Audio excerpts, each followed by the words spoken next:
Growing up as a South Asian woman, fitness was never a path.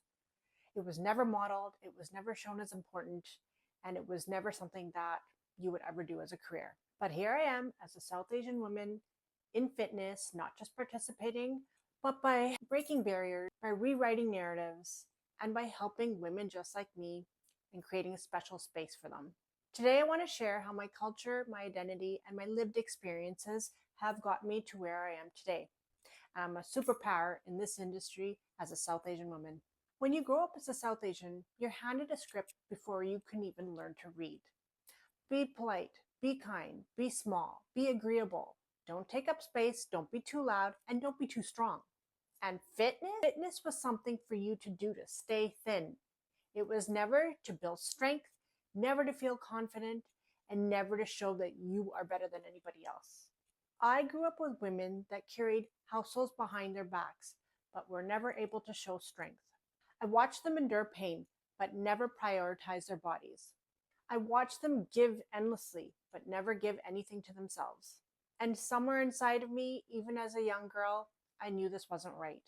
I didn't enter fitness because I wanted a smaller waist or I wanted abs. I wanted fitness and I wanted to pursue it and keep it as part of my lifestyle because I wanted freedom from cultural expectations and freedom from shrinking myself and freedom from the idea that women, especially South Asian women, should be self-sacrificing, quiet, and compliant. The first time I picked up a weight, something clicked. It wasn't about picking up the weight itself.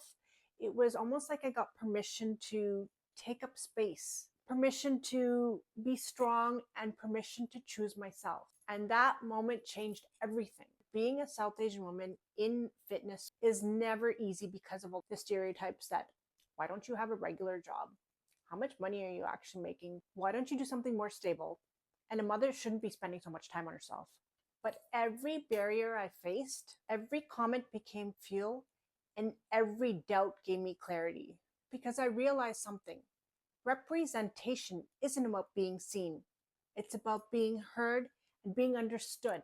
It's about showing other women what's possible. The very culture that felt limiting now felt my biggest advantage. South Asian women are resilient. We're disciplined. We show consistency. We know how to show up when it's hard.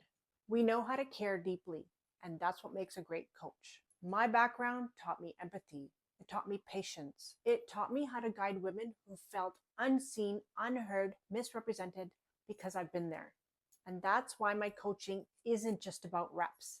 It's about rebuilding strength and rebuilding your identity. And it's about rewriting the story of a South Asian woman or woman as it's supposed to be, as we're allowed to be. When you hit your mid-30s, 40s, and 50s, that's when you start to see patterns. You start to realize how much of your life was shaped by expectations. You start to feel the weight of everything you've carried. And that's why I coach the way I do.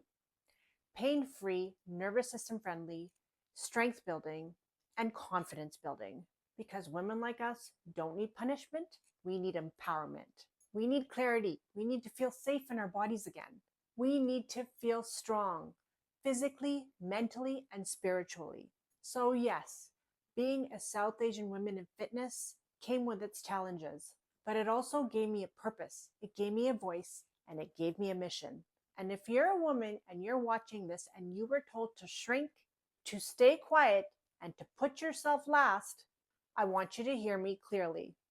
You're allowed to take up space. You're allowed to be strong. You're allowed to choose yourself. You're allowed to break every barrier that was handed to you. This is your chapter. This is your strength and your story. And I'm here to help you write it.